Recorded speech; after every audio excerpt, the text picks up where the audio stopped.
Bueno, ahora sí vamos a iniciar formalmente la clase, superados algunos pequeños problemas tecnológicos. La clase de hoy está a cargo del doctor Eduardo Cubertino y va a hacer una presentación, y cuando desees, Carolina, que nos estás ayudando, comenzamos.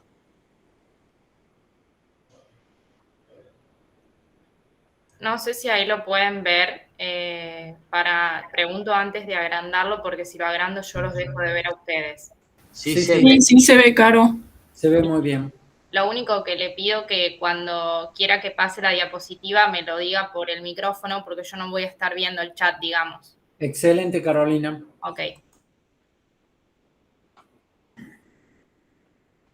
Puede magnificarla nomás la imagen.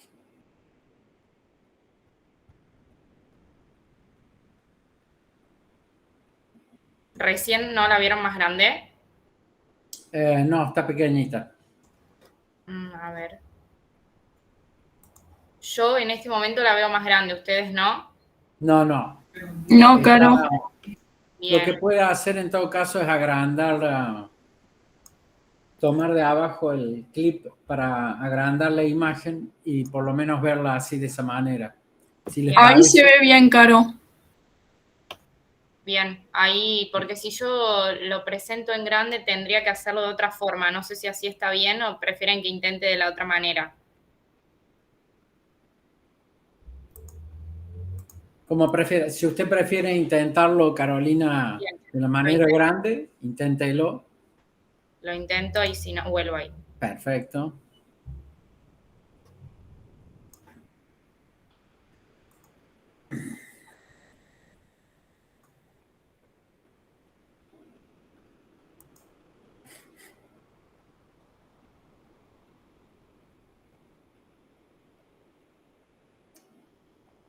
Bien. Sí, allí se ve más grande, se ve sin la cascada del lado, así que creo que se puede trabajar así.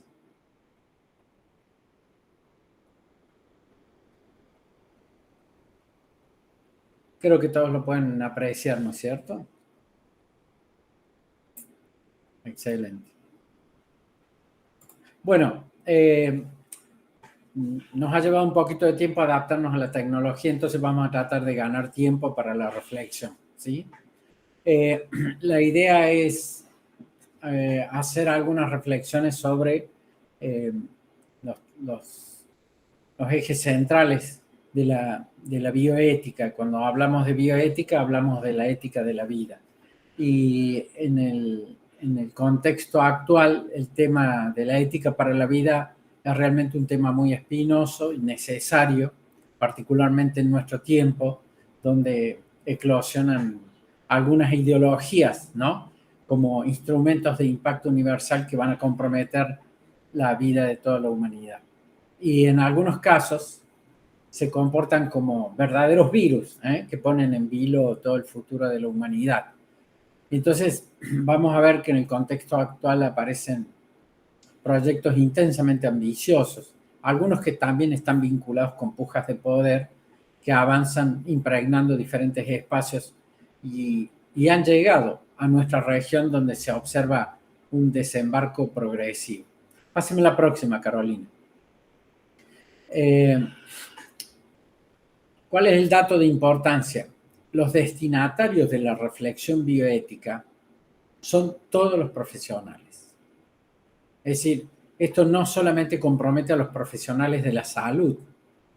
Desde aquellas primeras impresiones que surgieron en el año 1971 respecto a los primeros conceptos de bioética, nos hemos dado cuenta que compromete a todas las realidades, todos los profesionales, y también compromete a los gestores del sistema de salud, que incluye a los administradores, a los legisladores y también a la sociedad toda. Páseme la próxima, Carolina.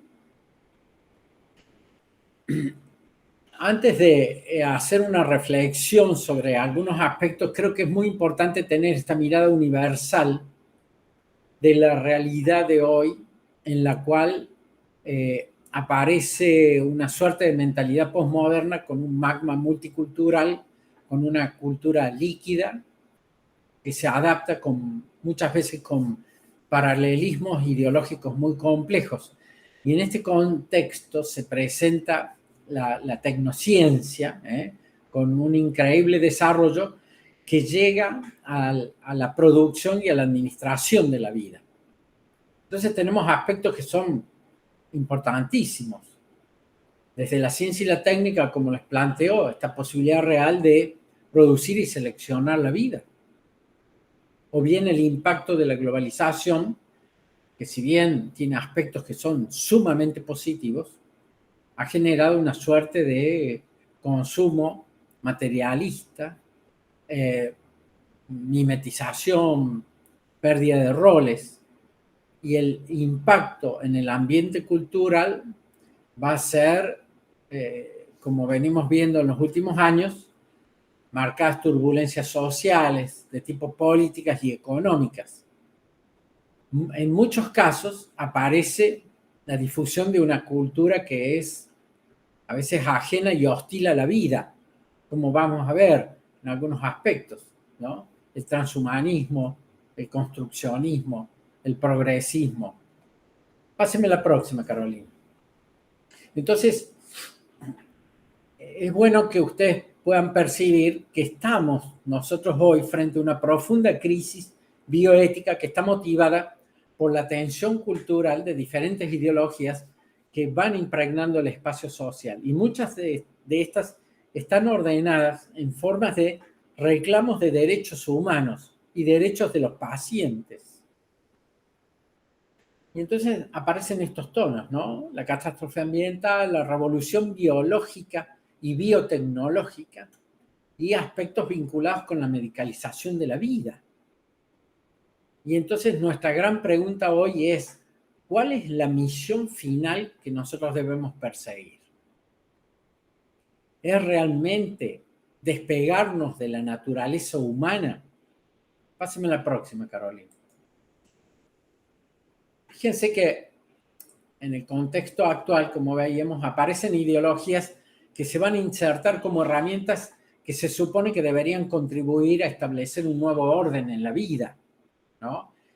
En la perspectiva de este nuevo orden, parece no alejarse la primacía del poder. Nosotros no podemos pensar que este núcleo está en Nueva York, sino que es parte de una complejidad de muchas tendencias de fondo que en muchos casos pueden resumirse en cuestiones de poder.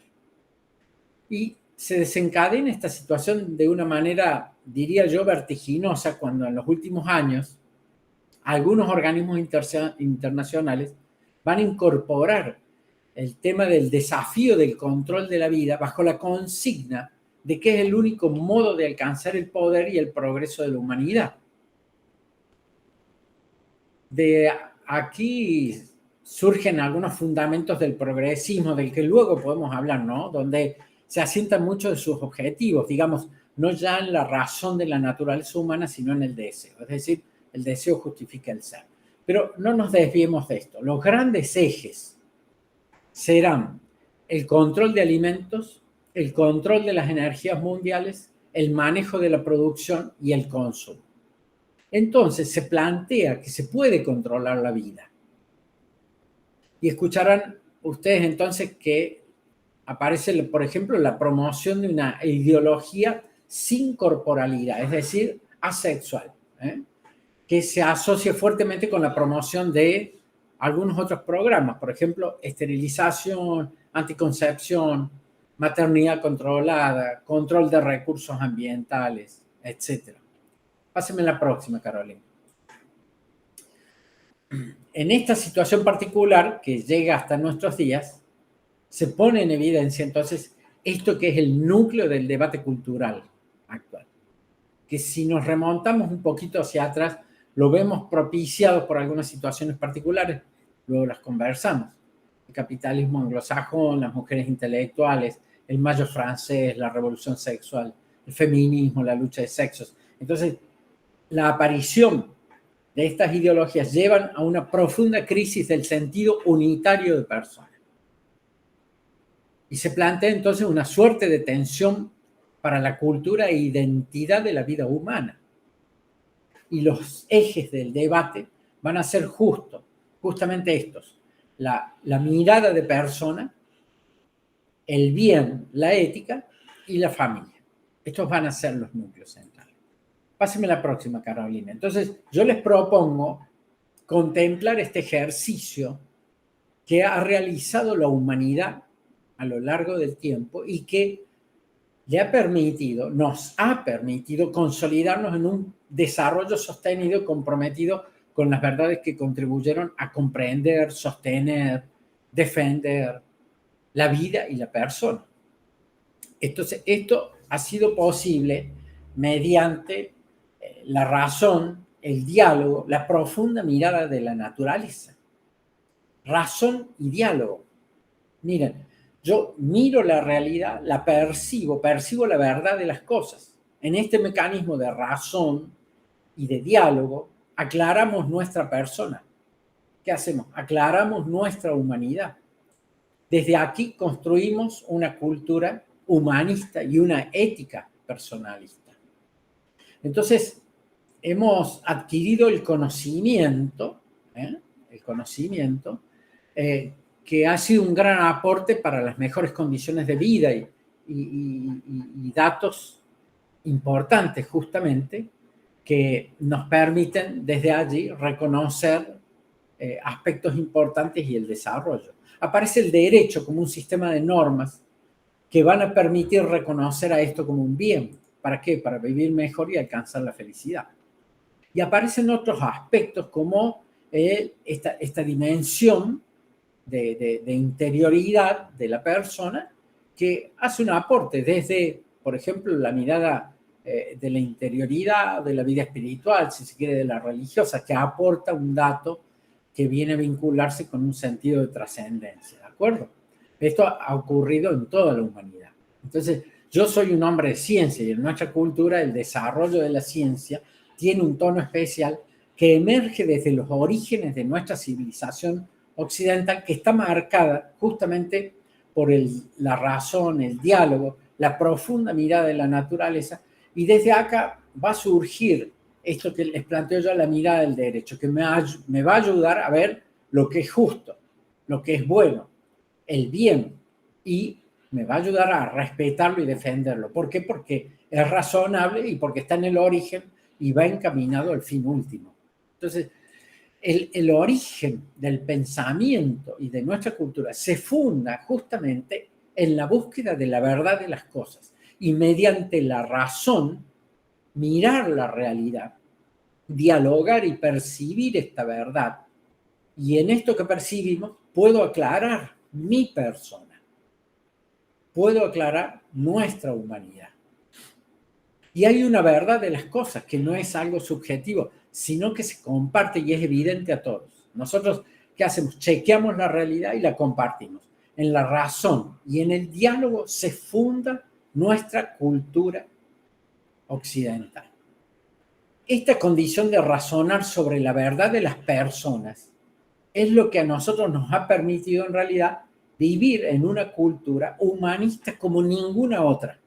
Y esto le ha permitido a nuestra cultura, en mayor o en menor medida, percibir la realidad y la naturaleza de las cosas y de las personas. Y mediante el conocimiento pudimos y podemos favorecer el desarrollo de las ciencias y alcanzar estas mejores condiciones de vida. Entonces, esta verdad sustancial de la naturaleza se va a sumar el derecho, que no se suma para modificar lo que está implícito en la naturaleza, sino más bien para establecer un sistema de normas que permitan proteger el bien de la vida que yo he percibido. ¿Para qué? Justamente para lo que les decía, para vivir mejor, alcanzar la justicia y la felicidad. En este sentido, el derecho o la ley permiten reconocer lo que es de cada uno y se le reconoce como bueno y lo que se le reconoce como bueno. Y esto supone reconocer algo que es anterior a mi evidencia, que es preexistente y que es bueno porque le ha permitido expresar toda su humanidad. esto también me permite a mí ser bueno y justo al reconocer esto en el otro. Entonces, por ejemplo, el embrión y yo tenemos derecho a la vida. ¿Por qué? Porque estamos vivos y la vida es un bien. Una ley que no protege este derecho es una ley injusta, aunque yo siga viviendo, pero es injusta. Y esto hace que yo vea lo que está bien y es justo al reconocer en el otro el bien poseído.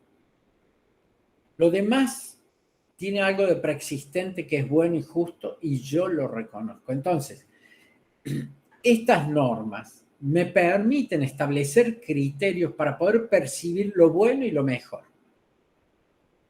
Por ejemplo, cuando el hombre percibió que había costumbres o cosas injustas, las corregimos.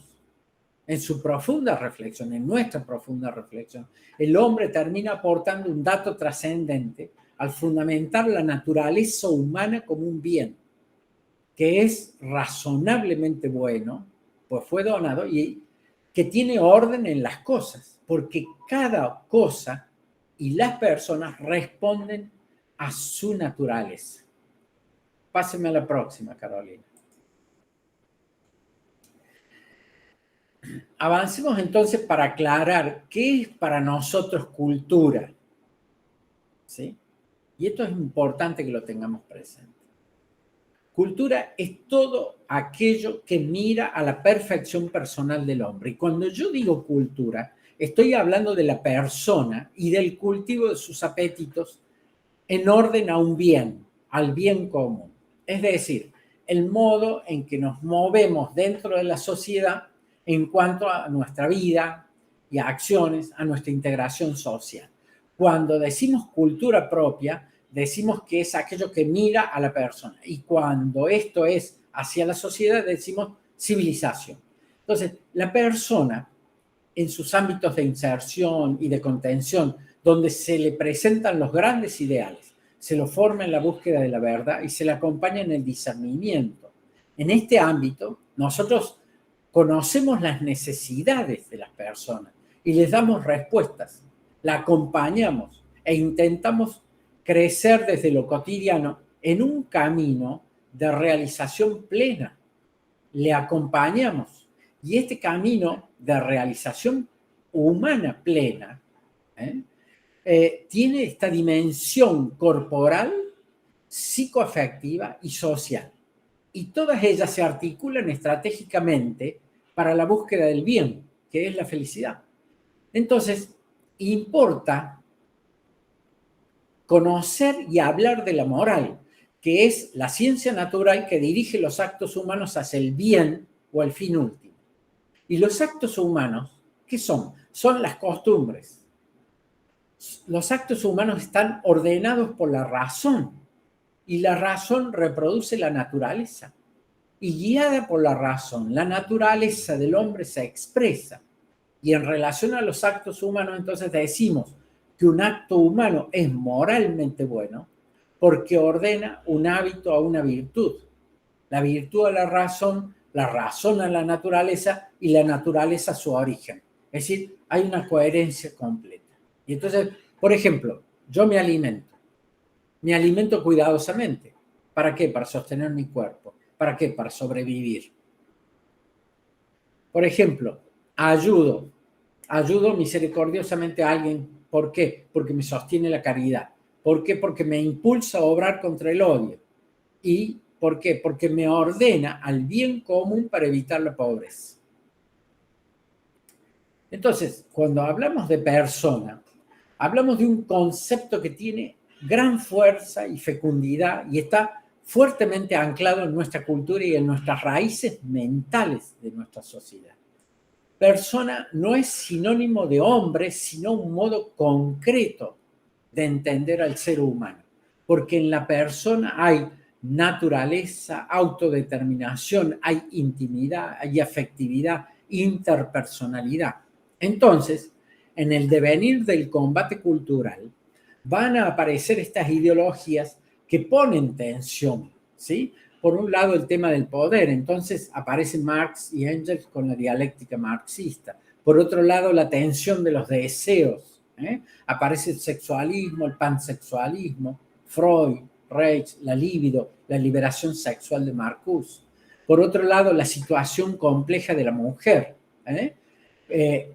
Recuerden la presencia de Margaret Sanger en 1920 con el feminismo. Los derechos reproductivos, la anticoncepción, aparecen los primeros conceptos sobre el aborto, el impacto del existencialismo, el existencialismo. Antes era soy, luego existo.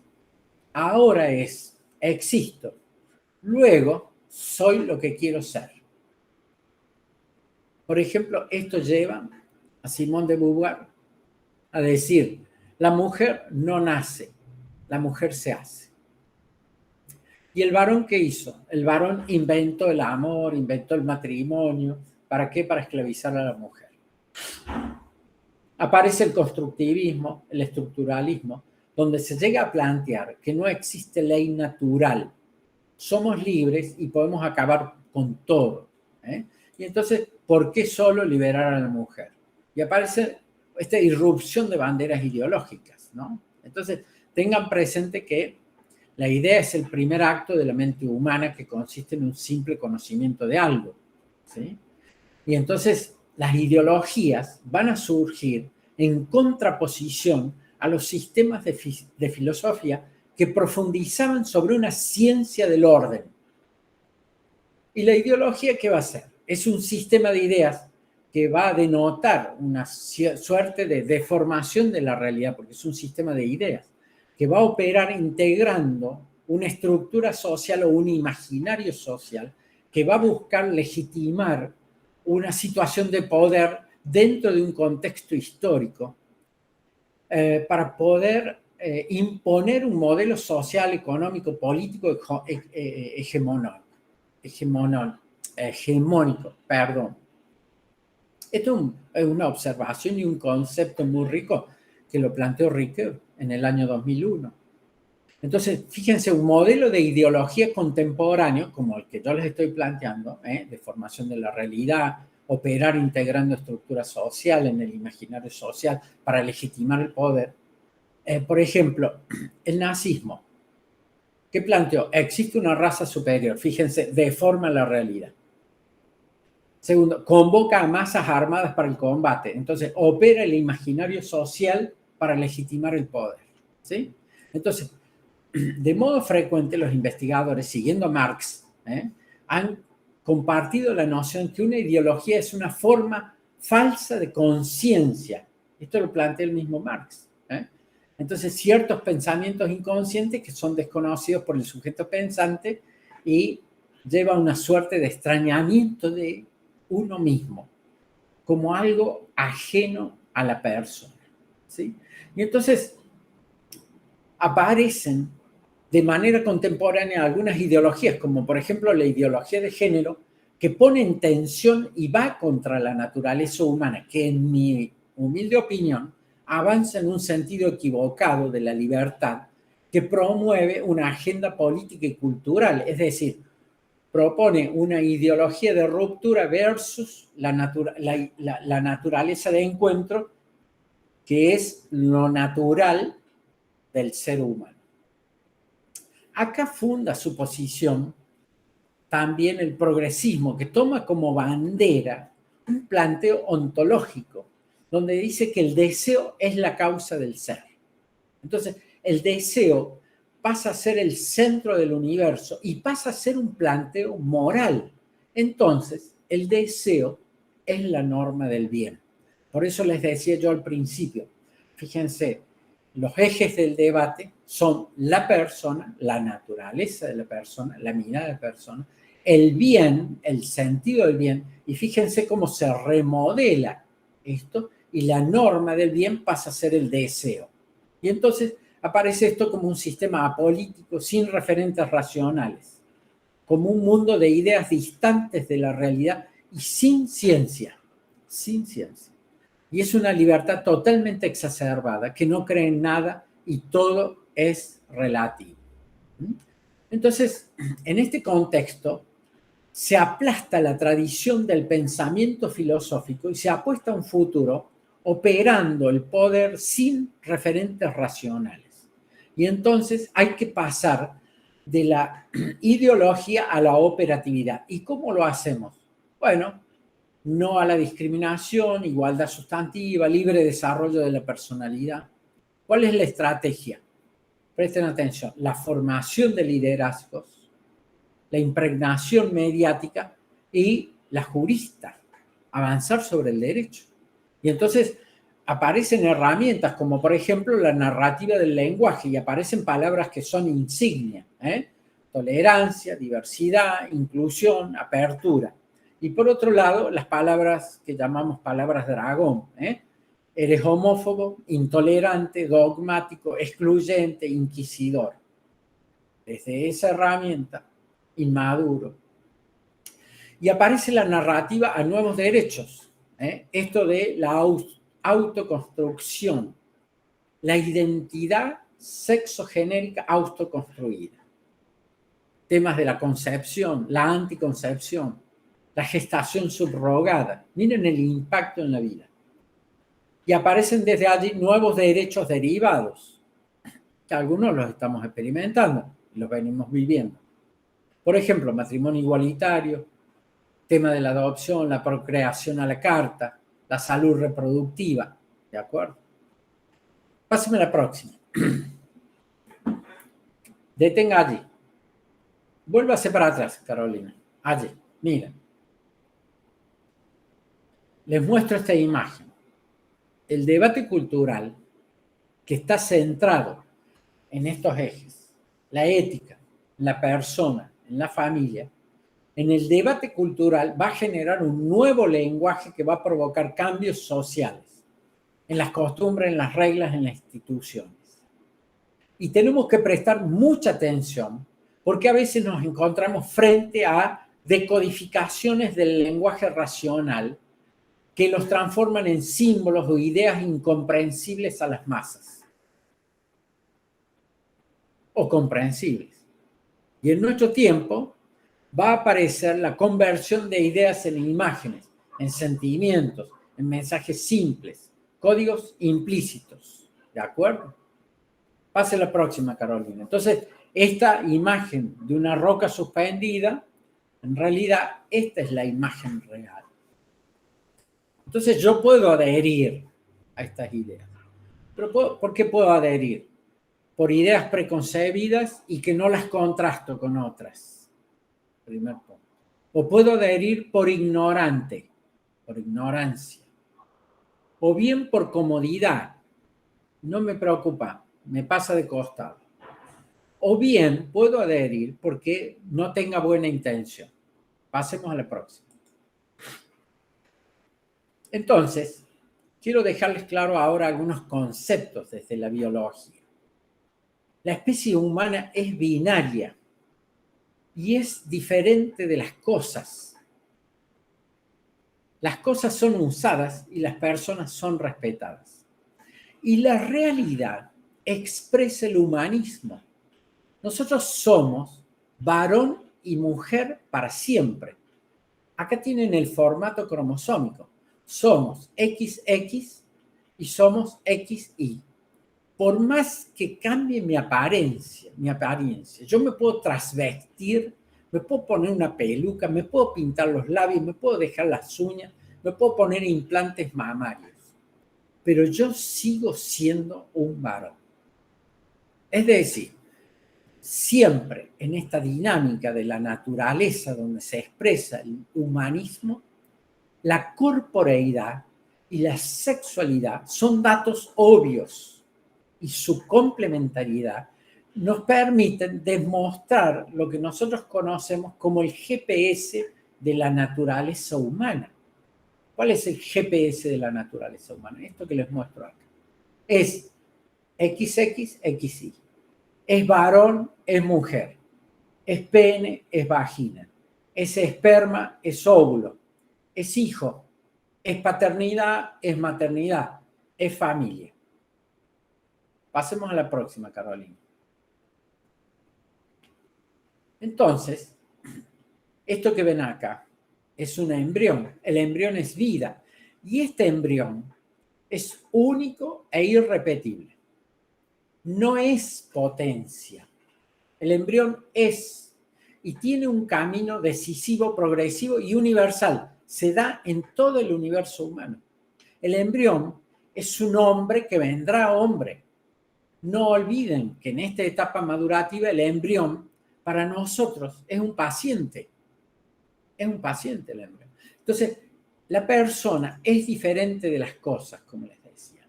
Las cosas son usadas y las personas deben ser respetadas. ¿Por qué? Porque la persona, desde su origen, posee afectividad, tiene un carácter autónomo, original, estructural. Desde la afectividad posee esta dimensión de interioridad, de espiritualidad. Posee valores morales con capacidad de amar, de obrar libremente en la acción, en el amor, en el trabajo, en la actividad creadora. Puede relacionarse y dialogar con el mundo. El hombre se hace frente al hombre, frente al tú, y desde allí se ordena el bien común. Y es centralmente un sujeto social que participa en la construcción social. Entrega y recibe, es decir, construye vínculos. Entonces, la tensión actual nos expone a deconstruir la humanidad. Hay que descorporalizar al ser humano. Y entonces, la situación es, la persona es igual que las cosas. Y por eso ustedes han escuchado esto de que este embrión que ha evolucionado, que ya es un niño, probablemente ya una persona madura, se lo asiste como una cosa. Y algunas ideologías actuales proponen que el mundo no tiene sentido y que nuestra libertad permite recrearlo. Se propone la ruptura de vínculos, como por ejemplo, el cuerpo me esclaviza y no me da información. Puedo construirme sin el cuerpo, ¿sí? Páseme la próxima, Carolina. Nosotros somos seres sexuados. Solo vemos varones y mujeres.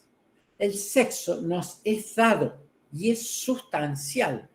No hay prehombres o premujeres. No se puede distinguir la sexualidad de la persona. Es una totalidad. Nosotros entendemos que la sexualidad no se te impone. La sexualidad lo que hace es hacerte libre. En este sentido, la naturaleza humana dice que somos sexuados. Esto demuestra la verdad de que es algo que nos es donado y no algo que construimos. Entonces, somos desde el origen, desde el cigoto. Y yo no elijo ser varón o mujer. Esto va a ser así hasta la muerte. Como les decía, puedo modificar mi apariencia, pero voy a seguir siempre siendo varón o mujer. Entonces, solo vemos esto que es sustancial a la naturaleza humana. Entonces, esta sexualidad que es sustancial a la persona, si yo banalizo mi sexualidad, banalizo mi persona. Si banalizo o instrumentalizo el sexo de otro, banalizo su persona. No se puede distinguir la sexualidad de la persona, son una sola cosa. Por esta razón, cuando los legisladores quieren redefinir la realidad, se cae en un totalitarismo. Por ejemplo, ustedes conocen que desde el derecho se niega a los legisladores que puedan decir que es un ser humano. Pues esto ya es una evidencia que se conoce de hecho. Lo que el legislador debe decir es, a los seres humanos hay que respetarlos. Por ejemplo, cuando percibimos que toda persona es digna y que es buena, que es bueno desde esta condición de persona y dignidad, esto nos permitió derogar la esclavitud. Si permitimos la esclavitud, le estamos permitiendo al legislador que diga quién es persona y quién no lo es. Y en este tiempo corremos el riesgo de quedar atrapados o atados a ideologías que pueden estar teñidas de totalitarismo como aquellas que le otorgaron al Estado la capacidad para redefinir la realidad, y allí se cometieron grandes errores. Como les decía, el nazismo. Es terrible ver a los legisladores que quieren establecer qué es un ser humano. El ser humano, la persona, es un dato de la realidad y en su naturaleza está la sexualidad. El legislador no puede correr el riesgo de decir quién es hombre y quién es mujer, porque este es un dato de hecho. Además de esto, somos libres. Miren, yo soy libre de ejercer mi sexualidad y eso debe ser respetado. Igual, si soy libre de expresar mi pensamiento, ustedes deben respetarlo. Pero esto no significa que yo deba obligarles a que adhieran a mi expresión. Ustedes ejercen su libertad y pueden o no adherir a mi postura, pero yo no les debo obligar a esto. Con algunas ideologías no pasa nada de esto. Por ejemplo, no existe la naturaleza, pues esta no me ofrece datos objetivos y no hay varón ni mujer. Entonces, lo habilito al legislador para que diga y administre el sexo de cada uno. En este caso, se afecta mi libertad, pues esta ideología me está imponiendo una visión y actúa como vinculante. Esto es totalitarismo. Los legisladores, como les decía, no tienen por qué redefinir la realidad. No pueden decir quién es persona y quién no lo es. El ser humano es una evidencia conocida y el legislador no puede señalar esto como una imposición.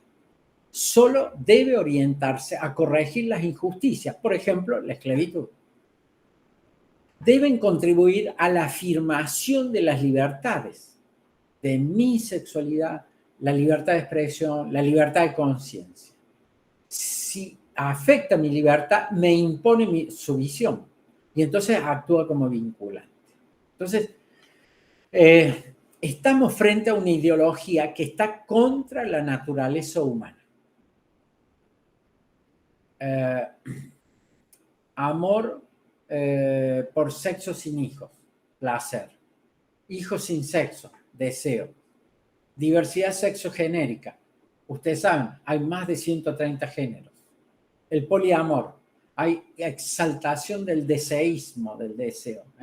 Y camino a la ruptura de vínculos sociales fuertes. Pasemos a la próxima. Miren, les muestro esto rápidamente.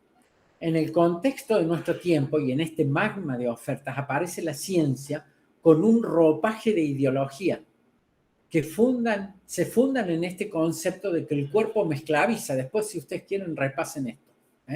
Van a ver que son muy evidentes las dos cosas. El planteo de la contrasexualidad y el planteo del transhumanismo.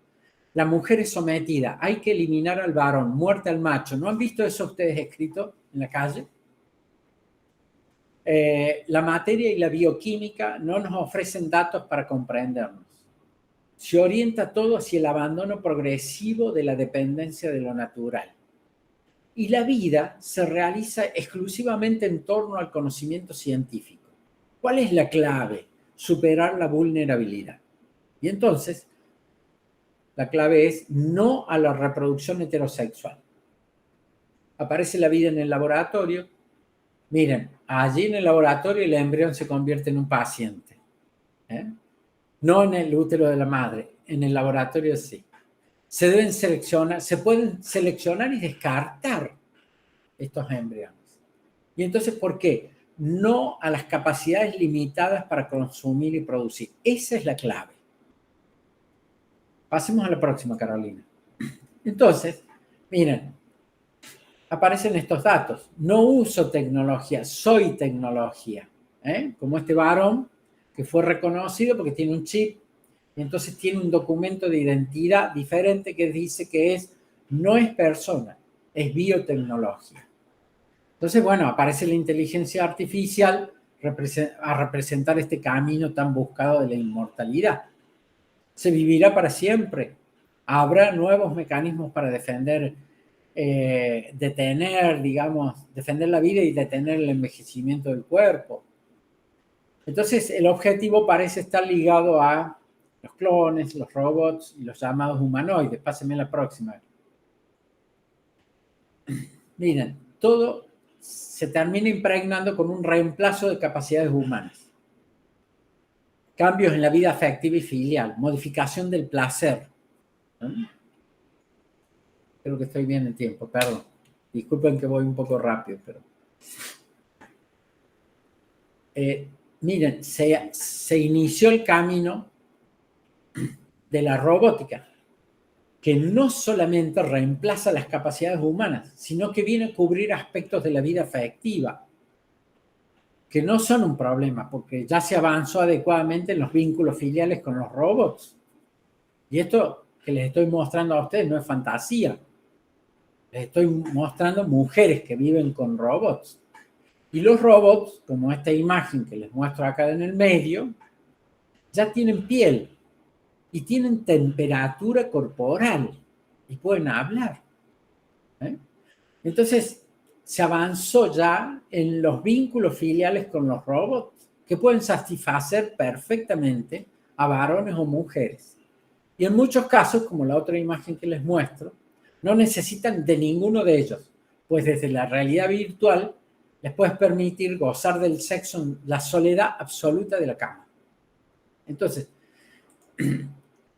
lo que pretendemos, según los transhumanistas, es que cada persona pueda crear su vida en forma digital, es decir, con un archivo de memoria y concientizar que la misión final es explorar una cuestión de la vida humana que va vinculada a la nanotecnología, a la biotecnología. Entonces, haremos nuestras propias personas y de esta manera la inmortalidad a la que aspiran los especialistas es la perpetuidad de la conciencia humana. Pásenme la próxima. Fíjense el dato que les doy acá. Ustedes entran en esta página, la vida náutica, los desarrollos se orientan a esto, inteligencia artificial que permita la inmortalidad. Entonces, se avanza a lo que se conoce como la conciencia humana eterna. Ustedes entran a esta página, que fue desarrollada por los científicos estadounidenses, y entonces ingresan, se conectan a la web, le dan información. Me gusta el chocolate amargo, tomo medicación para la presión arterial, mi padre tuvo cáncer de próstata, mi madre tuvo cáncer en la mama, me gusta salir a correr, etc. Datos, ¿sí? Y entonces luego comienza la página a interactuar y ver toda la actividad del individuo en las redes sociales y convierte toda la información en una gran biblioteca digital para transformarla en inteligencia artificial y mediante una compleja secuencia de algoritmos genera un minúsculo chip para conseguir que en el futuro este robot tenga la capacidad de interpretar, reflexionar y responder de la misma manera que lo haría cada uno de nosotros. Esto es lo que se llama la conciencia humana eterna y poder acceder a esta dimensión de trascendencia desde una manera tecnológica. Pasemos a la próxima, Carolina. Entonces, frente a este camino de tensión cultural, yo les estoy mostrando la tecnociencia vestida de un ropaje de ideología. Eso se llama cientificismo, ¿de acuerdo? Porque habíamos dicho que la ideología está alejada de las ciencias, pero vestida con este ropaje aparecen frente a este camino de tensión cultural y florecen con mucho rigor la primacía de las ideologías. ¿Para qué? Para deconstruir la cultura de la naturaleza de la vida y de la persona en todas sus dimensiones, que en muchos casos alcanzan al núcleo sustancial de base que es la familia. Y entonces aparecen algunas cuestiones sobre la vida que parecen estar impuestas, como por ejemplo los reconocimientos jurídicos a personas que no desean serlo. Es un derecho humano fundamental. Entonces, por ejemplo, como esta mujer que en el Parque Sarmiento se encerró durante 3 días diciendo que ella era felino, se sentía felino. Entonces se disfrazó de felino, se fue y se enjauló y ella se sentía felina. ¿Sí? O como en este caso, este gran mural en la ciudad de Buenos Aires, fíjense ustedes la deconstrucción de 2 varones gauchos, besándose. O esta suerte de dinámica de penetración ideológica que en la búsqueda de acabar con la desigualdad de sexo se plantea hasta que, por ejemplo, la maternidad es una relación social. ¿Y cuál es la clave? Enfrentar al embrión con la madre. Se impulsa que la mujer pueda obrar con su cuerpo libremente, que la determinación procreadora de la mujer es democracia, que el derecho de la mujer está por encima del derecho de la familia. Y esto ha generado un fuerte impacto y atomización en la familia. Pasemos a la próxima, Carolina. Y entonces aparecen como una cascada por debajo de esto algunos de estos aspectos que son importantes vinculados con la generación humana, por ejemplo, el manejo de los gametos humanos, la gestación en animales, la reproducción asexuada. Fíjense que de la piel de una mujer hace 2 años, de la piel de una mujer se obtiene una célula elaborada dentro del laboratorio. Se elabora en el laboratorio, se la desnuclealiza y se la convierte en un reproductor masculino, una célula de la piel de una mujer. Esto significaría que podría evitarse al hombre en el futuro de la humanidad, al varón en el futuro de la humanidad. Aparecen datos como, por ejemplo, el diagnóstico prenatal. Entonces yo puedo hacer aborto selectivo. Se da esto de que fue inventado como un diseño para poder controlar la población, sobre todo en Europa Central, la translucencia nucal. ¿Por qué les doy este dato? Cuando nosotros iniciamos estos caminos de investigación en la ciencia, se vio que había anomalías cromosómicas que tenían el espesor nucal un poco alto. Estábamos en los 3 milímetros, 3.1, 3.2 milímetros de espesor nucal. ¿Sí? Bien. Y se empezó a bajar la línea de corte, ¿sí? Y cada vez se baja más, se baja más, se baja más. Es decir, cuando usted tiene en cualquier país europeo, Europa Central, una translucencia nucal que está en 1.5 milímetros, está autorizado a hacer aborto. No interesa lo que sea. Bueno, aparece la reducción de embriones, anomalías congénitas, la anticoncepción, intercepción, contragestación, aborto, la búsqueda de objetivos, la búsqueda de la legalidad, el discurso abortista, respuestas. Y algunos aspectos vinculados con la vida, que es placer, deseo, medicación, terapias génicas, eutanasia, que ya viene, el derecho al buen morir. Aparecen todas estas cosas dentro de la vida del derecho. Pasemos a la próxima. Pero miren que hay datos que son muy importantes que ustedes los tienen que reconocer. Ustedes se están preparando y capacitando para esto. Hay riesgos frente a estas ideologías imperantes. Donde no existe una pareja, donde los individuos son abstractos y asexuados, donde la persona es un cuerpo sin rostro y se observa pérdida de referencia con lo natural, aparecen muchos riesgos, aparecen cuestiones que están vinculadas con lo biológico y cuestiones que están vinculadas con lo psicoafectivo. Pásenme la próxima, Carolina. Les decía yo, la sexualidad humana es un rasgo biológico objetivo, binario, XX y XY. Son marcadores genéticos saludables. Esto no es un trastorno, es lo normal. Es decir, lo normal es ser XX y XY. Lo normal es ser varón y ser mujer. Entonces, la norma del diseño humano es ser concebido como varón, hombre o mujer, o como mujer. La sexualidad humana es binaria por definición y la finalidad obvia es la reproducción y el crecimiento de nuestra especie. Este es un principio evidente por sí mismo. Entonces, nadie nace con género. Todos nacemos con sexo biológico. Entonces, existen, sí, raros trastornos del desarrollo sexual, por ejemplo, la feminización testicular, la hiperplasia suprarrenal congénita, que son desviaciones de la norma sexual binaria, problemas genéticos, pero médicamente identificables y admitidas como trastornos del diseño humano, no como un tercer sexo, ¿de acuerdo? Entonces, nadie nace con conciencia de sí mismo como varón o mujer. Esta conciencia se desarrolla con el tiempo y como todos los procesos del desarrollo, puede desviarse a consecuencia de percepciones subjetivas, por ejemplo, del niño y de sus relaciones y de sus experiencias adversas en la infancia. Entonces, aquellos que se identifican como sintiéndose del sexo opuesto no conforman un tercer sexo. Siguen siendo varones biológicos y mujeres biológicas. La creencia de que una persona, de que él o ella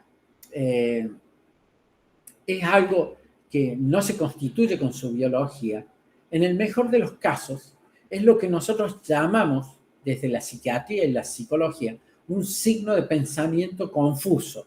Cuando un niño sano cree que es una niña, existe un problema psicológico objetivo en la mente, no en el cuerpo. Entonces debe ser tratado como un problema psicológico objetivo, no como un problema corporal.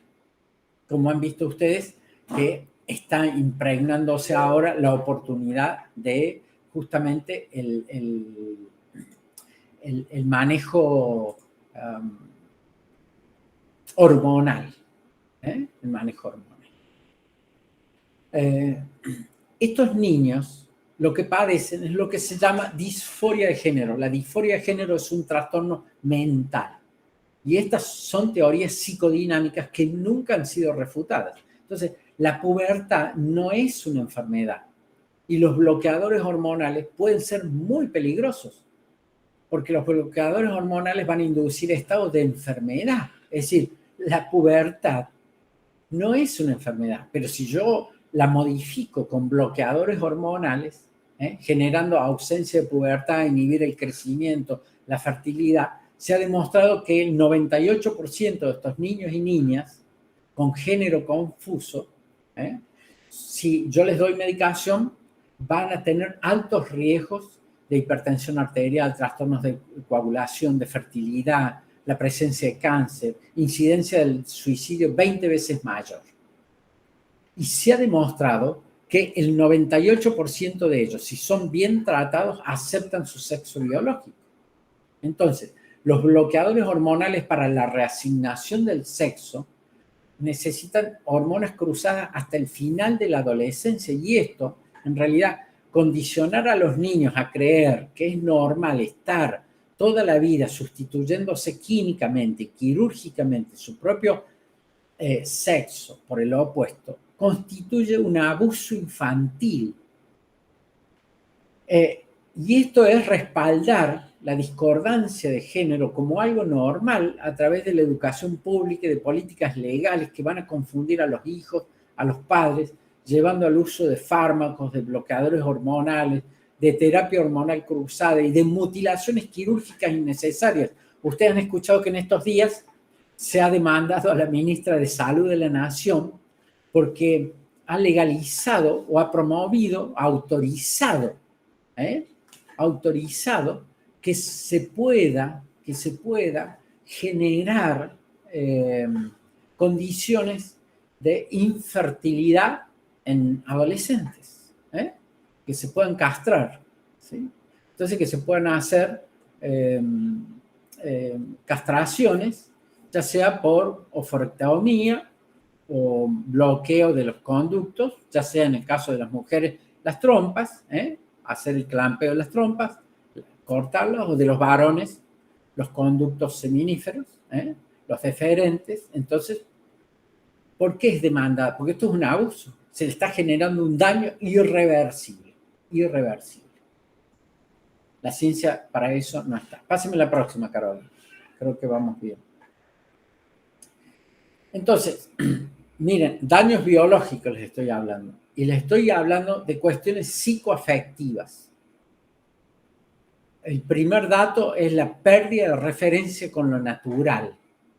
Esta pérdida de la referencia con la naturaleza va a dañar la dimensión psicoafectiva, porque recuerden ustedes que la sexualidad es sustancial a la constitución de la persona, y la persona lo es en orden a la construcción de la sociedad. En el origen de la sociedad están los núcleos vitales como la familia, considerada como una sociedad natural anterior al Estado, y que hace referencia a la identidad sexual del hombre, del varón y de la mujer. Les estoy hablando de la familia, sociedad natural anterior al Estado, que hace referencia a la identidad sexual. Entonces, no aparece la familia, aparece un polimorfismo sin referencia antropológica. Se compromete la vida psicoafectiva porque, como no hay referentes personales y biológicos, se afecta la identidad. ¿Sí? Entonces, no hay referencia antropológica. Y recuerden que la construcción de la vida afectiva se nutre de información biológica. Y si esta no está presente, se van a dañar dos aspectos que son muy importantes. Se daña la noción de la complementariedad y la noción de la apertura hacia la vida. La pérdida de la mirada complementaria no permite percibir esto de que llamamos la construcción compartida y va a provocar dificultades para el desarrollo de una vida psicoafectiva que se funde en la responsabilidad, en el ejercicio de la voluntad, en la solidaridad, la justicia, la libertad.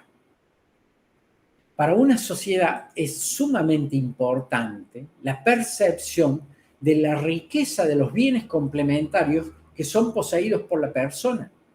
¿Para qué? Para que no desaparezca esta actitud de acogida que le es intrínseca a su naturaleza.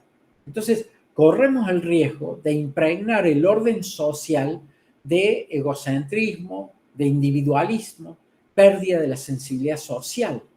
Y entonces, ¿qué es lo que aparecen en la sociedad? Solo adversarios. Solo adversarios. Entonces, los primeros que sufren las consecuencias negativas de esto son la mujer, el niño, el enfermo, el que sufre y el anciano. Entonces, el criterio propio de la dignidad personal, es decir, el del respeto, la gratuidad, el servicio, se sustituyen por el criterio de la eficiencia, la funcionalidad y la utilidad. Recuerden ustedes que la complementariedad va a permitir a los niños y a los jóvenes de ambos sexos templar sus energías morales y los hace capaces de ayuda mutua.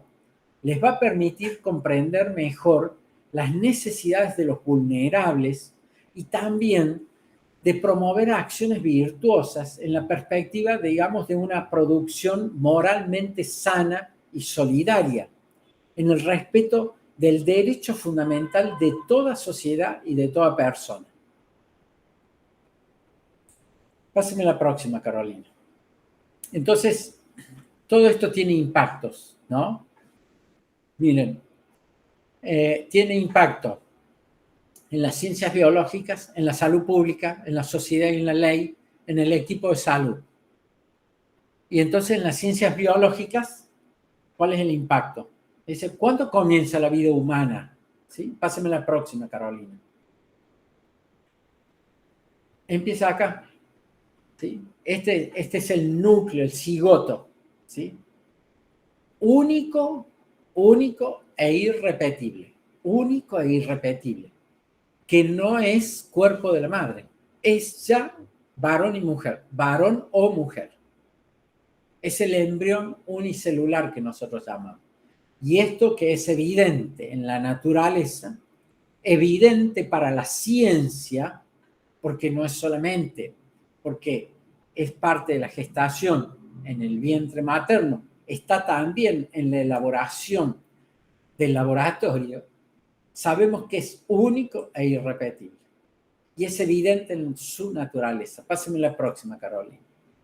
Y este embrión es vida, único e irrepetible. Como les decía antes, no es potencia.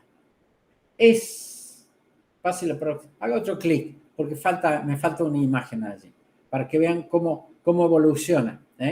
Allí tienen un pequeño embrión de 4 semanas, ¿sí? Se ve perfectamente su latido cardíaco. Vemos cómo evoluciona, cómo madura. Y tiene un camino que es decisivo, progresivo y universal. Y es un hombre que vendrá hombre.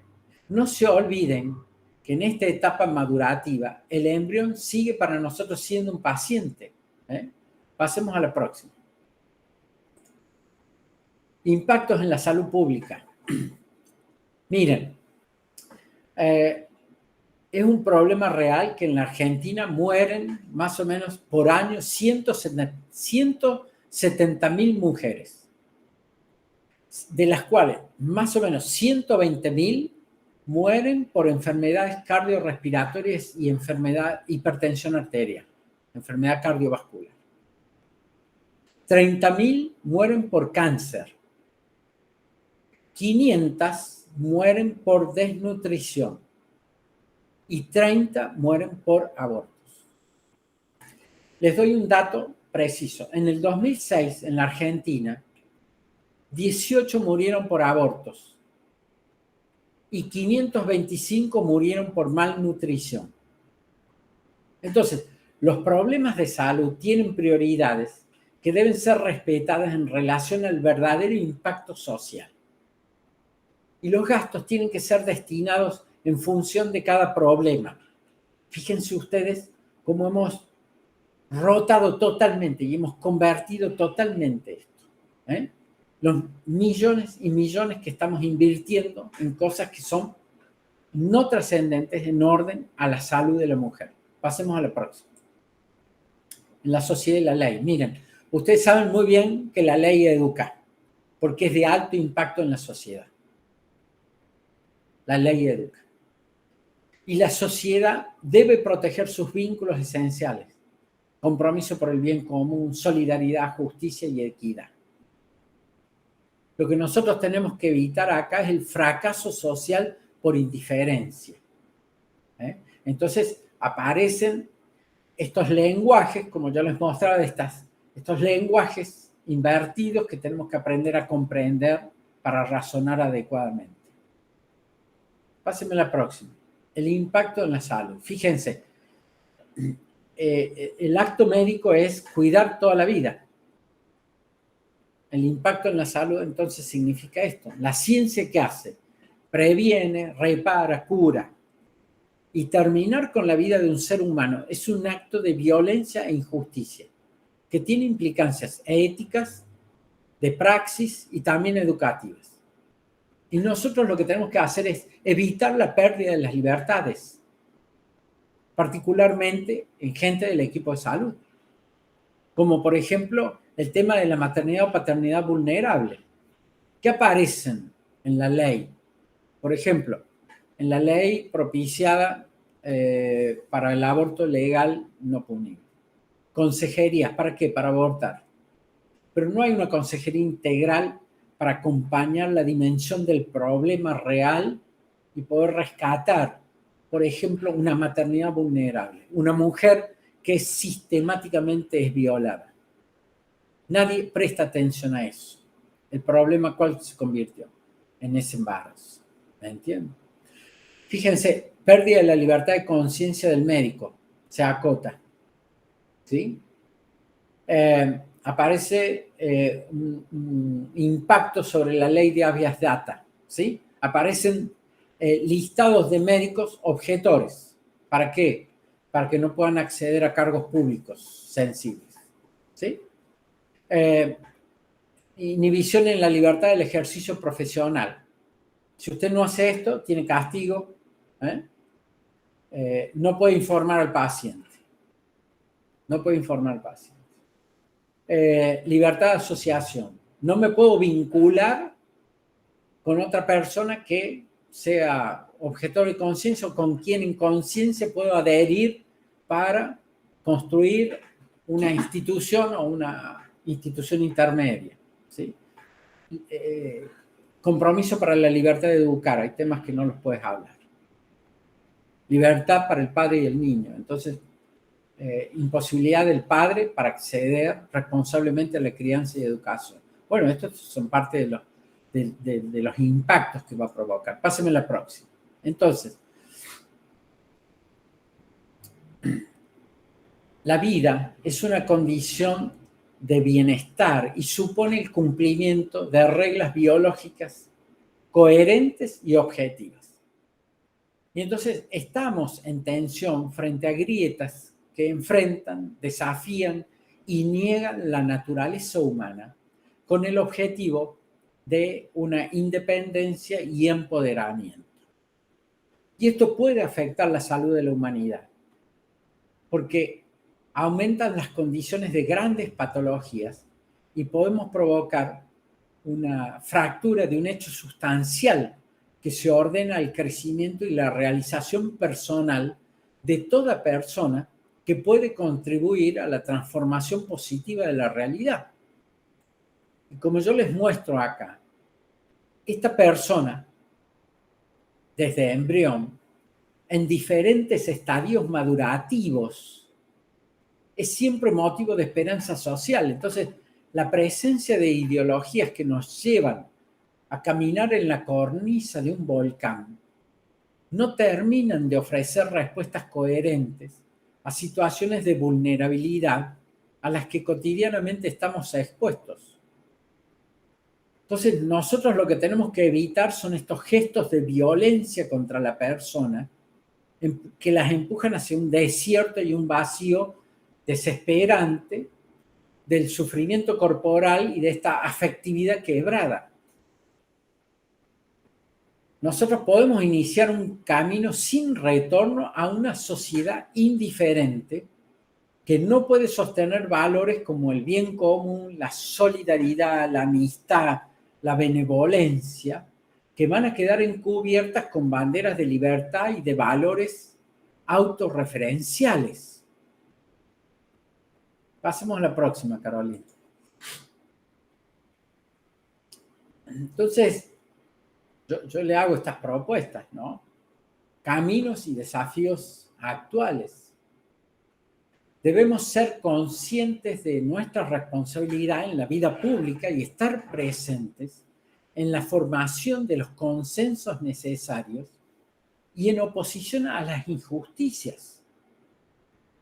Nosotros somos responsables de época y debemos comprometernos en la solución de problemas actuales y hacer una contribución a la formación de las conciencias y enseñar los grandes criterios de la ética para la vida, la familia y esencialmente para la formación de otras generaciones. Y un gran desafío que nosotros tenemos es educar en esto que llamamos la bioética personalista. Es decir, esta mirada profunda de persona como un todo, como una totalidad que tiene esta dimensión biológica, psicoafectiva, con este tono de interioridad que a veces se expresa como espiritualidad y que tiene este tono de relacionalidad en el cual tiene la riqueza de sus bienes personales que se integran con los bienes del otro para construir juntos. Entonces, el pluralismo en clave de relativismo moral, a mí me parece que es nocivo para la misma vida en libertad. ¿Por qué? Porque la libertad tiene necesidad de fundamentos verdaderos y sólidos. Esto es, de principios éticos que por su naturaleza y papel fundacional de la vida social no los podemos negociar. No los podemos negociar, estos principios éticos. Pasemos a la próxima. Entonces, ¿cuál es la propuesta en esta profunda crisis bioética? O este camino que se está generando en la deconstrucción, que es recuperar, sostener, defender, acrecentar el sentido unitario de persona. Ayudar a construir a esta persona como un sujeto social que participa en la construcción de la ciudad. Porque no es un ser pasivo, recibe y entrega, tiene capacidad de donación, genera vínculos. Entonces, lo que tenemos que hacer es darle prioridad al ser, prioridad a la naturaleza, prioridad a la política por encima de la economía, prioridad a la belleza, prioridad a la persona por encima del progreso. Debemos fundarnos en comunidades y en redes. Hay que construir comunidades y fortalecerlas. La primera comunidad a ayudar a construir y a reconstruir es la familia y hay que fortalecerla. Nosotros tenemos que fomentar el desarrollo de acciones en este sentido desde el ámbito comunitario en el orden social. Y también propiciar esto de generar redes que trabajen en forma activa y coordinada para desarrollar canales de integración, de asistencia entre los diferentes espacios sociales y comprometidos. Y como somos responsables de época, lo que tenemos que hacer es capacitarnos. Es decir, promover la capacidad de análisis crítico de la realidad social. Pásenme la próxima, Carolina.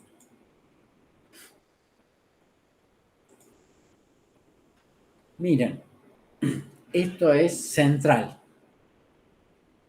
Todo lo que se convierte en ley debe implantarse.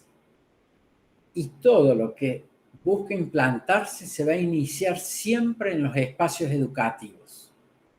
Por eso es muy importante para nosotros darle prioridad de llevar estas profundas reflexiones y cuidados a los niños y a los jóvenes. Y debemos comprometernos a educar en la afectividad y en la libertad. Porque recuerden ustedes que la afectividad tiene un carácter estructural en la persona. Y nosotros no podemos permitir perderla. Porque desde la afectividad nosotros formamos en valores, especialmente en la libertad y en la capacidad de amar. Si nosotros educamos desde la afectividad, van a surgir grandes planteamientos, como el amor, la acción solidaria, el trabajo como un bien entregado al otro, la actividad creadora. ¿Dónde empieza esto? Empieza en el ámbito familiar. A veces hay quien hace responsable de esto a la escuela, a la universidad. No hagamos responsable de esto solo a la escuela, a la universidad. Existe responsabilidad desde el ámbito familiar y hay que ingresar desde allí para educar en la afectividad y en la libertad. ¿Y cómo hacemos esto? Bueno, hay que ayudar y acompañar a esto del conocimiento de sí, del poseer nobles ideales, la autoestima, aprender a cuidarse, a conocerse, a respetarse, tener respeto de sí. Si yo tengo respeto de mí mismo, tengo respeto por el otro. Y también aprender valores a descubrir, acompañar para percibir esos valores a descubrir. ¿Para qué? Para que los puedan aceptar, elegirlos y comprometerse. Páseme la próxima, Carolina. Voy cerrando. Mire, un problema muy serio e importante que tenemos es que esto nos pase por el costado. Pensar que no es una cosa nuestra. La apatía y el desinterés son la clave de la indiferencia. Y una sociedad indiferente es una sociedad extremadamente vulnerable y que va camino a la ruptura definitiva de los vínculos, sobre todo para la realización humana plena, para alcanzar lo que decíamos, la justicia y la libertad. Páseme la próxima, Carolina. Entonces, ¿qué herramientas tenemos? La sacralidad de la vida no es una cosa. La vida no es placer. La vida debe ser amada y respetada. ¿Por qué? Porque el cuerpo tiene un lenguaje de totalidad en esta dimensión de persona. Y compromete la libertad, la fidelidad y la fecundidad. Entonces, la naturaleza humana está ordenada desde sustancialmente al bien y debemos cuidarla y protegerla desde el derecho, desde los espacios en donde estemos. Y esta arquitectura ética que sabemos que es parte del bien y que es razonable y que responde a la naturaleza, es parte del contexto de la interpretación de lo que nosotros llamamos una ética personalista y una bioética personalista. Pásame la próxima. Cerramos acá. ¿Cuál es la idea de esta presentación mía? Perdónenme que he sido muy extenso, no les he dado tregua. Percibir en el contexto de la realidad el impacto cultural sobre la vida, apuntes de bioética frente a esta realidad, que podamos percibir si vocacionalmente podemos dar respuesta a esta misión, que es un desafío, un imperativo. Y probablemente, repasando un poco todos estos aspectos, podamos percibir también cuáles son, desde nuestro lugar particular, desde esta dimensión vocacional personal, cuáles son los lugares en particular donde yo puedo interactuar, donde yo alcanzo a percibir algunas tareas particulares, acciones especiales que podamos ayudar o que yo pueda ayudar a transmitir, a reconstruir, a edificar, a proteger estas dimensiones planteadas desde esta perspectiva bioética, de una bioética personalista.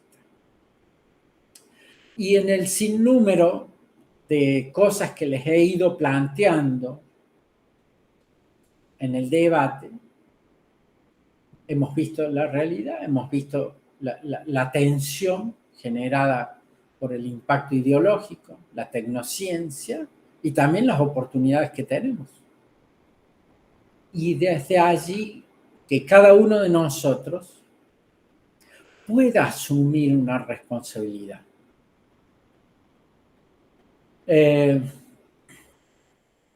mar no sería mar si no tuviera el agua, y una gota de agua hace a la realidad completa del mar.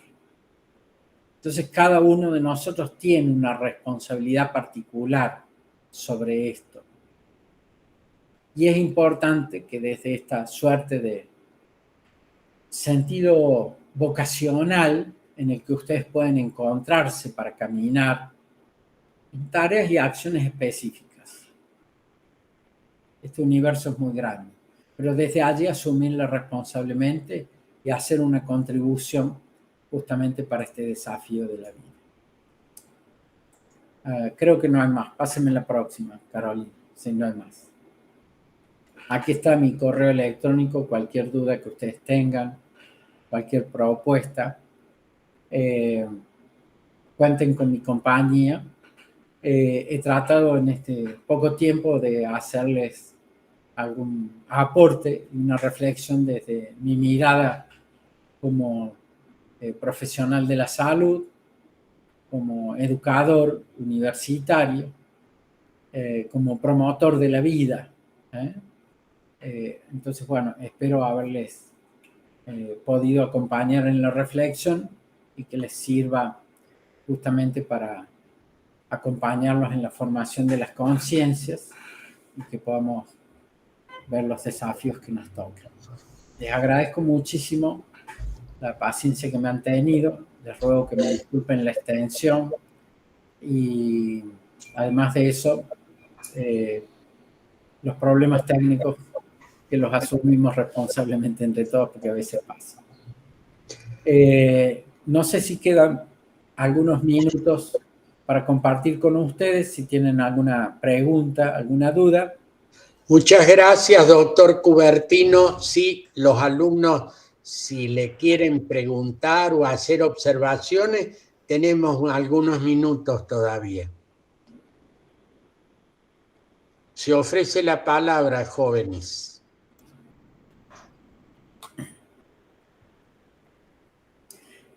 Y si no las hay, probablemente porque te ha quedado todo muy claro o los dejé mudos. Pero bueno, supongo que van a aparecer Sí, algunas María cosas. Isabel. Sí, María Isabel, le escuchamos. Hola, ¿me escuchan? Ahora sí.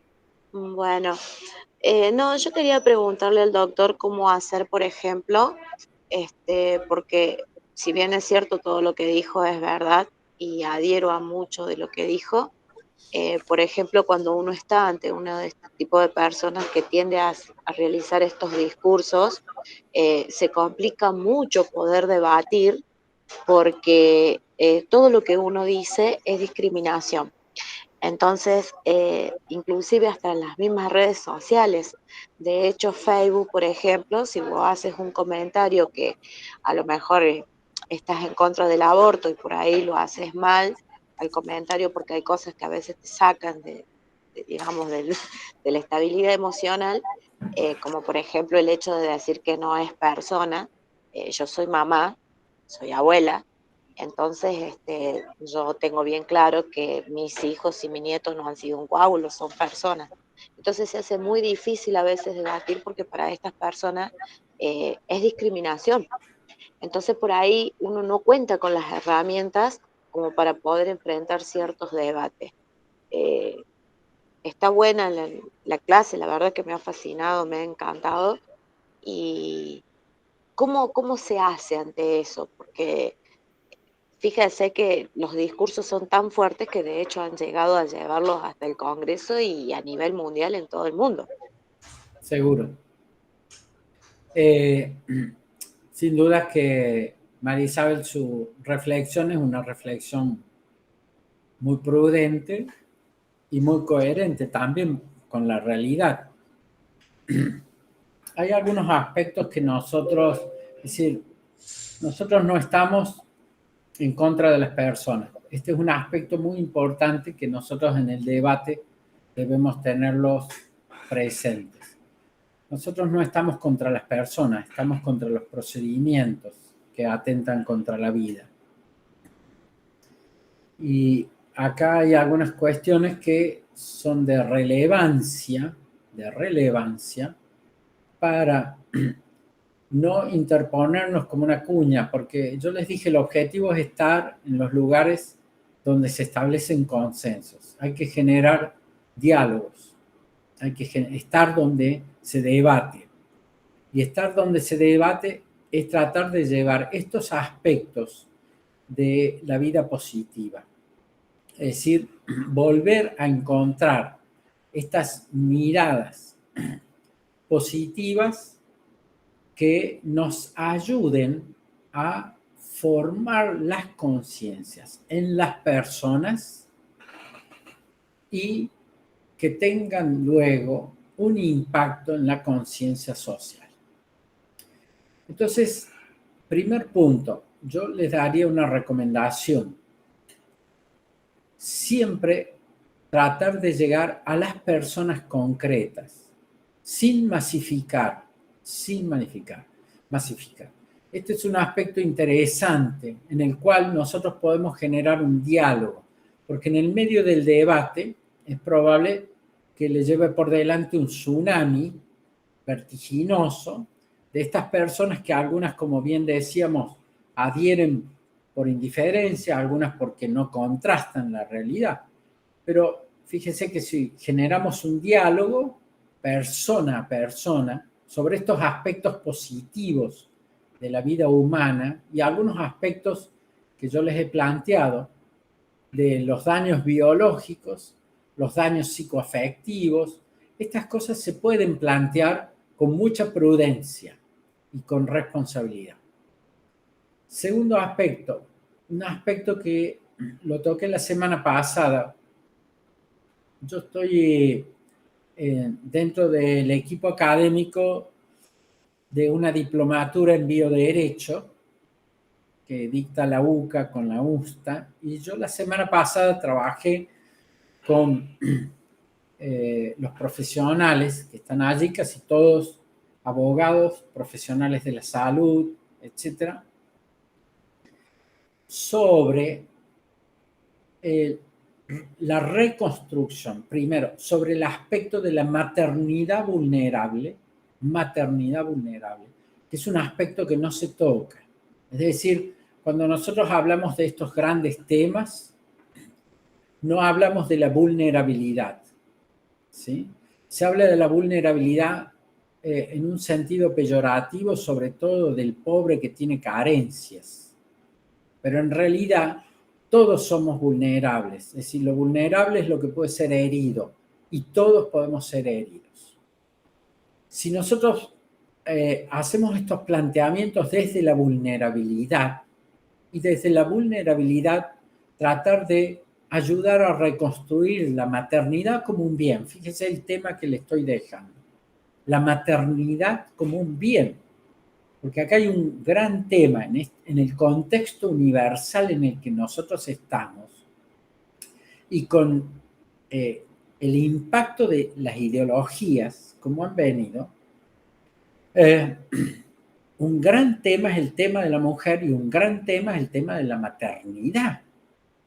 La maternidad ha sido totalmente deconstruida, derruida, abandonada, diezmada por una cultura no solamente tratando una cultura antinatalista, en realidad es este el concepto. Entonces, empezar a recuperar desde allí, es decir, estas miradas positivas, empezar a reconstruir desde la vulnerabilidad, pero tratando de ver a la mujer en la condición integral. Entonces, por ejemplo, un planteamiento es, estamos frente a una condición, por ejemplo, de promoción, de interrupción voluntaria del embarazo.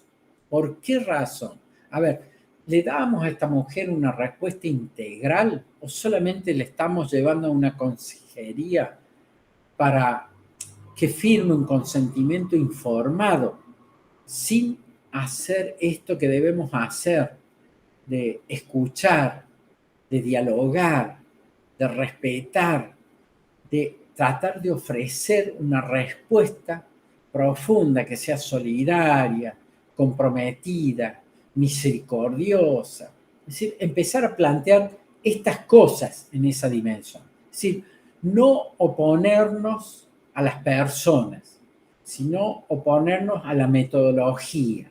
Entonces, desde allí nosotros podemos comenzar a ayudar a reedificar. Entonces, asistir a las personas concretas, ir a las personas concretas y empezar a trabarnos con estas personas. Segundo, construir estas redes.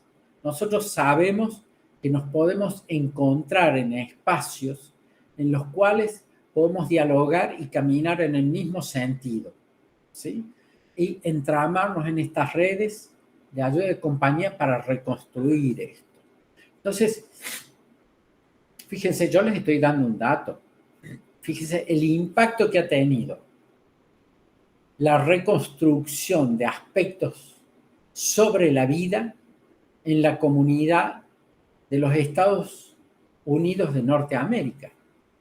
Esto ha sido un trabajo sistemático, progresivo, de trabajo en conciencia con las personas, tomar conciencia social, trabajar gota a gota, impregnar el espacio social de conciencia sobre los bienes de la vida. Fíjense el impacto que ha tenido, en el cual se llega a replantear grandes cuestiones sobre la vida por un trabajo social hecho persona a persona y en redes. Entonces, creo que esto pone en evidencia que es posible hacerlo. Con eso les dejo algunas inquietudes como para que veamos que sí podemos abordar caminos para esto. Y ustedes que evidentemente, yo les dije la última parte, educar en la afectividad y educar en la libertad. Eso es una tarea que la comenzamos hoy.